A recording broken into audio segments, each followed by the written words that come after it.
माए बहने ख़वातीन इस्लाम, अस्सलामु अलैकुम वरहमतुल्लाहि वबरकातुह।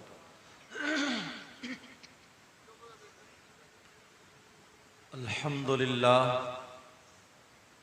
अल्हम्दुलिल्लाहिल्लज़ी अब्दअल अफ़लाक वल अर्दीन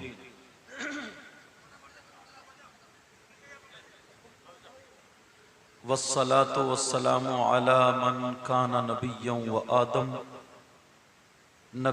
व आदम बैनल माइ वत्तीन अम्मा बाद फ़अऊज़ु बिल्लाहि मिनश शैतानिर रजीम बिस्मिल्लाहिर रहमानिर रहीम फ़मन यअमल मिस्क़ाल ज़र्रतिन खैरन यरह व मन यअमल मिस्क़ाल ज़र्रतिन शर्रन यरह। सदक़ल्लाहुल अज़ीम। बारगाह रिसालत मआब सल्लल्लाहु तआला अलैहि वसल्लम में दुरूद शरीफ का नजराना पेश कीजिए। पढ़िए बुलंद आवाज़ से दुरूद शरीफ। अल्लाहुम्मा सल्लि अला सय्यिदिना व मौलाना मुहम्मदिन व अला आलि सय्यिदिना व मौलाना मुहम्मदिन व बारिक वसल्लिम सलातो व सलामुन अलैका या रसूलल्लाह सल्लल्लाहु तआला अलैहि वसल्लम। हज़रात, आपकी ये मोहब्बत भरी बस्ती जिसका नाम सनगांव है, मेरी इसमें पहली हाज़िरी हुई है। अल्लाह ताला हम सब की मुलाकात को कबूल व मंजूर फरमाए। इशा के बाद से अब तक बहुत शानदार अच्छे तरीक़े पर ये प्रोग्राम चल रहा है और तकरीरें भी हुई, नातें भी हुई। अभी मुझसे पेशरो 2 फूल खिले हैं। मैं आया, तकरीर करके चला गया। अज़मत रज़ा भागलपुरी आए, नात शरीफ पढ़ के चले गए। आएंगे चले जाएंगे, मगर मुबारकबाद के लायक हैं इस मदरसे के पढ़ाने वाले मुदर्रिसीन और मदरसे की देख रेख करने वाले मुंतज़िमीन और इसको चलाने वाले मुआविनीन। सही बता रहा हूँ, ये इतना पुख्ता काम हुआ है, इतना अच्छा काम हुआ है। लोग अपनी फैक्ट्री लगाते हैं, कारखाने लगाते हैं, मगर इन लोगों ने बहुत कम तनख्वाह में, आप लोगों ने ऐसे हालात में एक दीनी और इस्लामी फैक्ट्री लगाई जिससे आज ये 2 बच्चे हाफिज कुरान हुए। एक दिन हमारा भी ऐसे ही था। कोई पता नहीं इनमें कौन मुफ्ती हो, कौन आलिम हो, कौन मुकर्रिर हो, कौन शायर। ये आपका पैसा रुपया अल्हम्दुलिल्लाह सब काम में आ गया। अब ये जब जब जहां जहां कुरान शरीफ पढ़ेंगे, सुनाएंगे, तो जिसका मदरसे में 1 रुपया भी लगा ना, उसकी कब्र में सवाब पहुंचता रहेगा। फिर इनके शागिर्द होंगे, फिर उनके शागिर्द, उनके शागिर्द, उनके शागिर्द, जब तक ये सिलसिला चलता रहेगा। अगर क़यामत तक चलेगा तो क़यामत तक तुम्हारी कब्र में सवाब पहुंचता रहेगा। ये तुमने अकाउंट खोल लिया सवाब का, ये पक्का काम है। मैं अपनी माँ और बहनों से गुजारिश करूंगा, अगर मेरी बोली आवाज समझ रही हो तो बेटा अब तुम्हें इधर आने की जरूरत नहीं है, क्योंकि मर्दों और औरतों में फर्क रहना चाहिए। अच्छा, हाँ अरे साहब क़िबला, मैं ना एक मर्तबा नेपाल गया तकरीर करने। वहाँ एक हकीम जी बड़ी खिदमत कर रहे। मैंने तकरीर में पूछा, मैंने हकीम जी यहाँ कौन सी चीज़ मशहूर है? तो बोले सलाजीत। भाई उनको वही बातें याद थी। सलाजीत वो पत्थर का गोंद है, आंसू हैं, जो मोम की तरह होता, गोंद की तरह। मसूर के दाने की बराबर, चने से कुछ कम, अगर शाम को सोते वक्त दूध में डाल के खा ले तो उसके घुटनों में दर्द नहीं होता, कमर में दर्द नहीं होता, पूरी रात खड़ा रहे फिर भी दर्द नहीं होता। तो मैं सोच रहा हूँ या अल्लाह, ये जितने लोग खड़े हैं ये सलाजीत तो खा के नहीं आएंगे? तो मत बोलो। ऐसा तो नहीं है कि इन लोगों के सलाजीत हाथ लग गई हो यार, ये थकते ही नहीं, इतनी देर से घंटों से खड़े हैं। अरे बड़ी जल्दी बैठ गए आप लोग, सलाजीत का असर खत्म। और वो जो भाई पीछे वाले हैं, उन्होंने बंगाल और बांग्लादेश का जो बॉर्डर बना रखा है, उनसे बड़े प्यार से, बड़े मोहब्बत से, थोड़ा करीब आके मुझे देखो ना, बड़े प्यार से थोड़े से अगर करीब आ जाओ ना इधर, तो सही बता रहा हूं दिल से दुआएं करूंगा। दुआएं कराई नहीं जाती हैं, दुआएं ली जाती हैं। और मुझे पूरी उम्मीद है, देखो मेरे चचा, मेरे बुजुर्ग उठ के आ गए, ये बाप की उम्र के अल्हम्दुलिल्लाह, मगर फिर भी उठ के आ गए। मुझे उम्मीद है इनकी बराबर वाले भी, पीछे वाले भी, सब के सब उठ के आएंगे। समझे, दुआएं जो हैं दिल से की जाती हैं और दुआएं दिल से ली भी जाती हैं, ये भी याद रखियो माशाल्लाह। अब अगर जिन्हें दुआओं की जरूरत नहीं है वो वहीं पे बैठे रहें, और अगर जिन्हें दुआओं की जरूरत है वो जरूर उठ के आएंगे इंशाल्लाह। अच्छा तुम मैदान में बैठ रहे हो बेटा, थोड़े से और आगे आ जाओ, थोड़े से आगे आ जाओ, ऐसी बातें बताऊंगे। दो आंखें अता फरमाई, किसने दी है ये आंखें? बोलो, तवज्जो रखना। अल्लाह तबारक व ताला ने हमें आपको दो हाथ अता फरमाए। किसने दिए? अल्लाह ने पांव अता फरमाए, अल्लाह ने कान अता फरमाए, जबान अता फरमाई। अगर मेरा मौला चाहता तो हमें तुम्हें इंसान नहीं कोई जानवर भी बना सकता था, मगर किसने बनाया? ये प्यारे अल्लाह का जरा एहसान देखो। मेरे अल्लाह ने अक्ल सलीम अता फरमाई।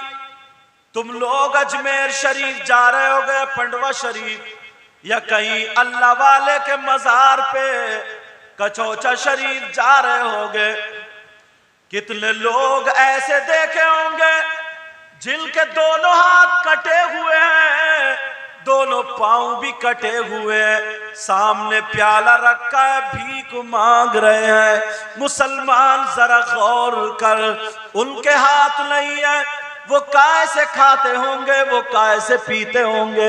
अगर मच्छर काट ले तो मच्छर नहीं उड़ा सकते, अगर मक्खी बैठ जाए तो मक्खी नहीं उड़ा सकते, कपड़े नहीं बदल सकते, पानी नहीं पी सकते, मगर अल्लाह ने हमें और आपको हाथ पांव दिए। प्यारे जरा तुम अल्लाह का शुक्र अदा करते हो, अल्लाह का एहसान मानते हो। कितने नाशुक्र इंसान है हम, अल्लाह का शुक्र अदा नहीं करते। अल्लाह ने सारी चीजें अता फरमाई है, जरा बताओ, गौर करो। अल्लाह ने हमें दो सांसें अता फरमाई। अगर हम सांस लेते हैं तो हमारे हाथ काम कर रहे हैं, अगर सांसें लेते हैं तो हमारे पांव काम कर रहे हैं, अगर सांसें लेते हैं तो हम चल रहे हैं। ये दौलत, रुपया, पैसा सब कुछ काम कर रहा है। अगर अल्लाह ने सांसें रोक दी तो सबका सब रखा रह गया।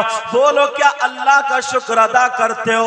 आज अगर कोई 100 रुपए दे दे, मैं भी शुक्रिया अदा करता हूँ, हजरत भी करते हैं। कोई 500 दे दे तो नारा लगा देते हैं, गले में हार डाल दे तो अल्लाह का शुक्रिया अदा करते हैं। 1000 2000 पे नारा लग गया, मैक में शुक्रिया अदा किया जा रहा है। मगर अल्लाह ने कितनी नेमतें अता फरमाई, अल्लाह ने कितनी नेमतों से नवाजा। क्या अल्लाह का शुक्रिया अदा करते हो? सोते हो तो अल्लाह का नाम लेते हो, उठते हो तो अल्लाह का नाम लेते हो। कितने इंसान अगर अल्लाह और रसूल का जिक्र होता है तो भाग जाते हैं। जरा गौर करो, अल्लाह ने हमें नेमतें अता फरमाई है प्यारे, हमें शुक्रिया अदा करना चाहिए। शुक्रिया कैसे हो? फजर की नमाज पढ़ो, अल्लाह का शुक्र अदा करो। जोहर की पढ़ो, अल्लाह का शुक्र अदा करो। असर मगरिब इशा की पढ़ो, अल्लाह का शुक्र अदा करो। ओ नारा लगाने वाले मुसलमान, 8-8 दिन जाकर के तुम मस्जिद नहीं देखता, खड़े खड़े पेशाब करता, नापाक घूमता। अगर कोई मौलाना कह दे जो जन्नती इंसान है खड़े होकर नारा लगा लो, तो कितने लोग नारा लगाते हैं, कहते हैं हम नबी के गुलाम है। एक मर्तबा तू शीशे में अपना चेहरा देख लेना, फिर मुझे बताना क्या नबी के गुलाम का यही तरीका होता है? बड़ी आसानी से हम लोग जन्नती बन जाते हैं, बड़ी आसानी से। अरे जो ईमान वाला है वो जन्नत में तो जाएगा ही, मगर उससे पहले कब्र में सर्विस भी होनी, उससे पहले ठुकाई पिटाई भी होनी, डेंटिंग पेंटिंग भी होनी है। आज इशारे में खड़े होकर के 8-8 दिन हो जाते मस्जिद जाके नहीं जागता। अगर मैं कह दूं कि जो जो नबी के गुलाम है खड़े होकर नारा लगाओ, तो 10 लोग खड़े हो जाएंगे और 10 के 10 इशा की नमाज पढ़ के नहीं आए, फजर की नहीं पढ़ी, ज़ोहर की नहीं पढ़ी, आसानी से जन्नत मिल जाए। अल्लाह अल्लाह, जरा गौर करो प्यारे, अगर इजाजत हो तो जरा मेरी बातें सुन लेना बहनों, तुम भी सुन लेना। नबी से पूछो, आका से पूछो, मुझसे मत पूछो, इनसे मत पूछो। इनकी बात गलत हो सकती है मगर नबी की बात गलत नहीं हो सकती। नबी से पूछो, आका क्या आपकी उम्मत में कुछ लोग ऐसे भी हैं जो तकरीर करें तो उनकी तकरीर कबूल नहीं, जो जलसा करे तो उनका जलसा कबूल नहीं, जो नारा लगाए तो उनका नारा कबूल नहीं, जो नात पढ़े तो उनकी नात कबूल नहीं, जो नोट दे तो उनके नोट देना लेना कबूल नहीं। आका अगर नमाज पढ़े तो नमाज कबूल नहीं, रोजा रखे तो रोजा कबूल नहीं, ज़कात दे तो ज़कात कबूल नहीं, हज करे तो हज कबूल नहीं। प्यारे कहीं हम धोखे में तो नहीं है? बच्चों कहाँ जा रहे हो जरा सुन लो। अल्लाह अल्लाह, नबी फरमाते हैं मेरी उम्मत में 3 किस्म के लोग ऐसे हैं। अब जरा हदीस सुन लो। क़ाल क़ाल रसूलुल्लाह सल्लल्लाहु तआला अलैहि वसल्लम, ला यक़बलुल्लाहु अज़्ज़ा वजल सरफ़न वला अदला, आक़ व मन्नाल व मुकद्दिबुम बिक़द्र। नबी फरमाते हैं मेरी उम्मत में जरा तवज्जो रखो, वो पॉलिथीन को मत देखो, इधर देखो। नबी फरमाते मेरी उम्मत में 3 किस्म के लोग ऐसे हैं जिनकी कोई इबादत काबिल कबूल नहीं। कितने लोग हैं बोलो? खोलू पोल, उन तीनों की फहरिस्त खोलूं? मुझे पता नहीं तुम्हारे क्या हाल है, आपको पता नहीं मेरे क्या हाल है। प्यारे मैं तो नबी की हदीस पढ़ूंगा, अपने गिरबान में देखना कहीं ऐसा तो नहीं हम जलसा कर रहे हैं, नारे लगा रहे हैं, कुछ भी कबूल नहीं। कौन सा ऐसा गुनाहगार है, कौन सा ऐसा मुजरिम है? क्या चोरी करने वाला अगर नमाज पढ़े तो उसकी नमाज कबूल नहीं? ऐसा नहीं। फिर कौन है? कौन गुनाहगार ऐसा, कौन सियाकार है, कौन खताकार है, कौन ऐसा मुजरिम है जिसकी कोई इबादत काबिल कबूल नहीं? नबी फरमाते हैं, और जो नबी फरमा दे वो आका फरमाते हैं। नंबर 3 उनमें से नंबर 1, खोल रहा हूं मैं, तवज्जो रखना। बहुत इशारे पे हम लोग कर देते ना। मैं आया तो मेरे भी बहुतों ने हाथ चूमे के सैयद साहब, और उलमा उनके भी हाथ चूमे, चूमना चाहिए मगर जरा सुन तो लो प्यारे। कौन है जिसकी कोई इबादत काबिल कबूल नहीं? और अगर कोई माई का लाल इस हदीस को गलत साबित कर दे तो मुंह मांगा इनाम। क्योंकि मैं उनमें का मौलाना नहीं हूं जो इधर की उधर उधर की उधर करके चला जाऊं। जिम्मेदारी से बोल के जाता हूं, मैं एक मदरसे का मुदर्रिस भी हूं।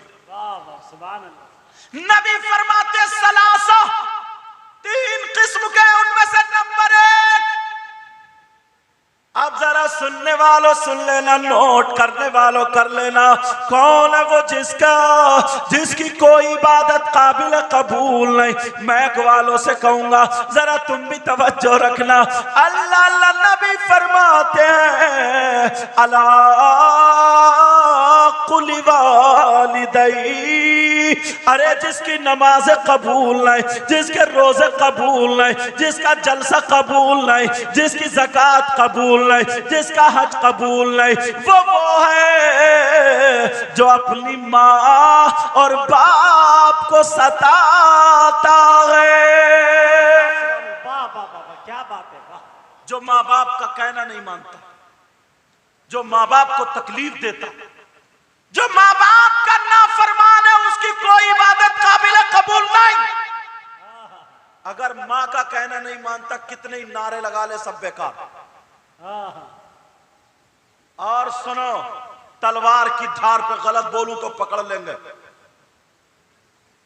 अरे मुझ जैसे हजारों मौलाना एक तरफ लाइन में खड़े हो और अच्छे अच्छे पीर, मैं उन पीरों की बात कर रहा हूं जो सही है, नकलियों की तो बात ही नहीं कर रहा हूं। उन्हें तो कब्र में इतना ठोका जाएगा, पीरों को भी और मुरीदों को भी, दोनों को मारा जाएगा। वो पीर ही क्या जो नमाज नहीं पढ़ता, बड़ा बड़ा कमबख्त पीर है। मुरीद से कहता मैं भी नहीं पढ़ूंगा, तू भी मत पढ़ा, तुझे तो जन्नत में मैं लेके जाऊं। जन्नत में बाद में पहुंचेगा, पहले कब्र से तो निपट लिए। पीर है, औरतें हाथ पांव दबा रही हैं साहब, ये कहेगा पीर है। पीर है, औरतें सर में तेल डाल रही है, ये कहेगा पीर है। अल्लाह अल्लाह, मैं असलियों की बात कर रहा हूं। अगर 1000 पीर इधर खड़े हो और तुम्हारे माँ बाप इधर खड़े हो, 1000 पीर इधर हो और तुम्हारे माँ बाप इधर खड़े हो, और वो सबके सब 1000 पीर तुम्हारे हक में दुआएं करते हो, और तुम्हारे माँ बाप अगर नाराज हो तो तुम्हारे हक में उन हजारों में से एक की भी दुआ काबिल कबूल नहीं हो सकती। जब तक कि तुम्हारे माँ बाप अगर नाराज है तो किसी की दुआ कबूल नहीं हो सकती। यहाँ तक कि नमाजें पढ़ो तो नमाजें बेकार है, रोजे रखो तो रोजे बेकार है, चाहे वो मौलाना हो, मुफ्ती साहब हो, मैं हूं या आप हो। अगर जिसके माँ बाप नाराज हो, उसका नबी भी नाराज, उसका खुदा भी नाराज। प्यारे, सबसे पहला सबक ये है कि माँ बाप को राजी करना पड़ेगा। समझ में आ रही है मैसेज? औरतें भी आदमी भी, सुनो, मर्द इनकी बेटी बेटा बीबी माँ बाप भाई बहन चचा ताऊ खालू मामू, ये सब रिलेशंस होते हैं, बोलो रिश्तेदार होते हैं। अब इस्लाम से पूछो, किससे पूछोगे? बोलो तुम्हारे गांव में अगर किसी का नाम इस्लाम है तो उससे नहीं, बल्कि शरीयत मुस्तफा, इस्लाम से पूछो। इस्लाम तू बता, मर्दों पे सबसे ज्यादा हक किसका है? बेटे का या बेटी का, बीबी का, चचा का, ताऊ का, खालू का, मामू का? ओ मुसलमानों, जरा सुन के जाना, नबी फरमाते हैं मर्दों पर सबसे ज्यादा हक उसकी माँ और बाप का है। क्यों बेटा, कहां जा रहे हो? पसंद नहीं आ रही है क्या? हाँ, मुझे मालूम था ना, जब हुड़दंगी करने मिलेगी तभी मजा आएगा, मगर कोई बात नहीं है। एक दिन वो होगा, ये इस्लाम के शहजादे इस्लामी झंडा हाथ में लेकर के घूमेंगे, बोलो इंशाअल्लाह। अब जरा सुनो, मर्दों पर पर सबसे ज्यादा किसका है? माँ और बाप का। बीवी पे खर्च करने वालों जरा सोचो, माँ पे उतना खर्च होता है या नहीं होता? बेटा बेटी पे खर्च करने वालों जरा सोचो, माँ बाप पे उतना खर्च होता है या नहीं होता?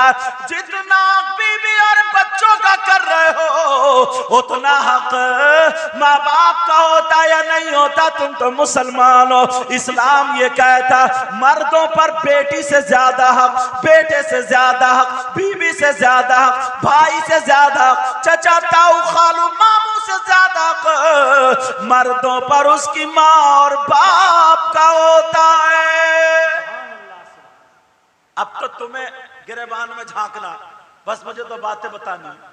अब औरतें देखो, औरतें इनके भी रिश्तेदार हैं, इन पे सबसे ज्यादा हक किसका है? माँ का या बाप का? बेटा बेटी, चचा ताऊ खालू मामू या शौहर?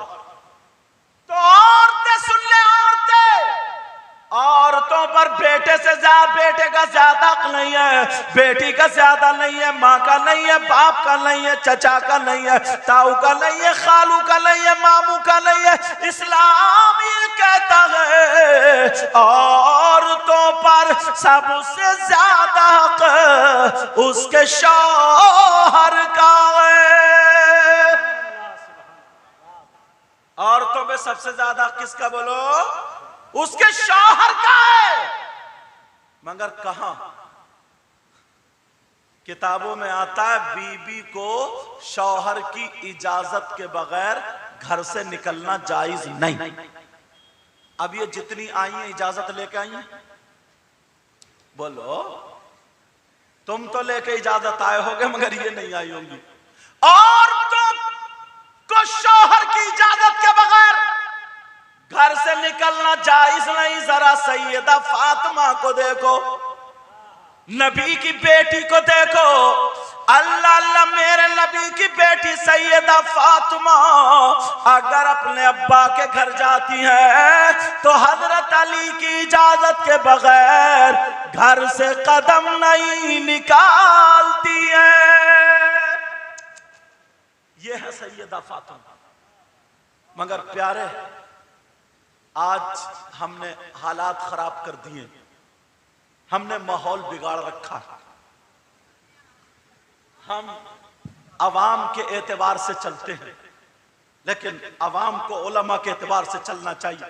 यहां से लेकर के इतना पूरा मजमा है, जरा ईमानदारी से बताओ, इतना पूरा मजमा, सारे के सारे लोग, क्या तुमने कोई शख्स ऐसा देखा जिसके भाई का इंतकाल हो गया हो, जिसका भाई मर चुका हो और वो अपने मरे हुए भाई का गोश्त नोच नोच के खाता हो?